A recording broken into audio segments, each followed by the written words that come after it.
The big redneck eyed my daughter and commented how pretty she was. The gas pump couldn't move fast enough. He had a sinister look on his face as he continued staring.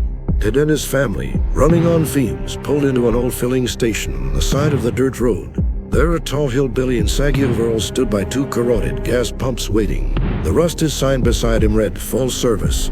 "Yep," Ted said. "Okie dokie. Name's Clyde." Ted popped the cap. "Thanks." The station building was little more than a dusty windowed shack the Appalachian woodland seemed eager to reclaim.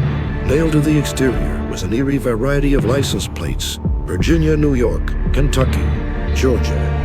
On the porch, more hillbillies rocked in rickety chairs. A big fella got up and ducked inside. The rusty pump nozzle scraped into the car. "Sure is pretty," Clyde said. "Sorry." Ted asked your daughter how old. Clyde responded. Ted glanced in the rear view mirror. In the back seat, his daughter was doing her best to avoid eye contact. "She's 11. Clyde spat a brown glob into the dirt and grinned. "Reckon she'll grow into a real beautiful woman." The mechanical counter on the pump couldn't go fast enough. Out here, even the machines were stuck in history, no respect for the passage of time. $40, $41, $42. It flinched as a torrent of soapy water splashed across the windshield.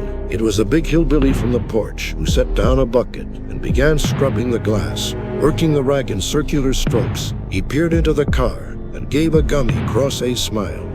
"Don't mind Lonnie," said Clyde. "Good lad. Hard worker. Besides, your window's got skeeter guts all over. Ain't it right, Lon?" "Lonnie," he hollered and squeegeed enthusiastically. Clyde spat a brown glob into the dirt and grinned. "Reckon she'll grow into a real beautiful woman." "Don't get many outsiders," Clyde continued. He pointed towards the back of the station wagon, stuffed with baggage and a lumpy blue tarp. "Y'all camping?" he asked.